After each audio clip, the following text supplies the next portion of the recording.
অবৈধ জাল এবং অন্যান্য সরঞ্জাম ব্যবহার করে নির্বিচারে মৎস্য আহরণ অত্যন্ত উদ্বেগের। যে বললাম আমরা প্রকৃতির দিকে কোনো খেয়াল রাখি না, এটা আরেকটা তার পরিচয়।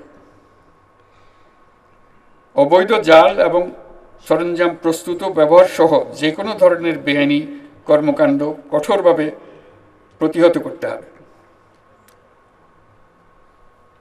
এটা শুধু কোনো একটা পুলিশ বাহিনী বা কেউ গিয়ে করবে তা না, এটা আমাদের নাগরিক দায়িত্ব হিসেবে আমাদেরকে করতে হবে। সবাই সবারটা, সবার অঞ্চল, সবার এলাকা নিশ্চিত করতে হবে কেউ যেন আমাদের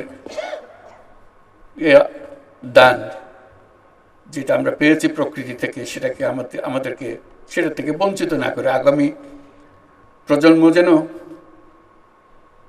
এটার থেকে বঞ্চিত না হয়। এখন যেভাবে অগ্রসর হচ্ছি আমাদের মনে হয় আগামী প্রজন্মর ভাগ্য সংকীর্ণ হয়ে যাচ্ছে, অথচ আমাদের দায়িত্ব ছিল সেটাকে আরো প্রসারিত করা। কাজেই আমাদের গিয়ার বদলাতে হবে,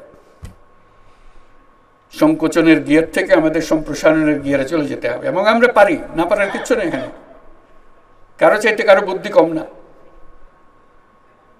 শুধু বিষয়টা নজরে আনতেছি না আমরা। কি কারণে আমরা সমুদ্রের কথা ভুলেই গেছি। জলাশয় দূষণ, শস্য উৎপাদনে মাত্রাতিরিক্ত ও নিষিদ্ধ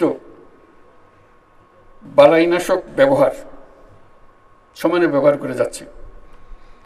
তামাক চাষ মৎস্য উৎপাদনের উপর ক্ষতিকর প্রভাব ফেলছে। ক্ষতিকরটা খুব হালকাভাবে বললাম, মারাত্মক। এটা আমরাই করছি। এবং আজকে বিশেষ দিবসে আমরা শুধু স্মরণ করছি, তারপর আবার এখান থেকে বেরিয়ে ভুলে যাব, যেন আমরা না ভুলি। সে কথাটা বারে বারে নিজেকে স্মরণ করিয়ে দেওয়া।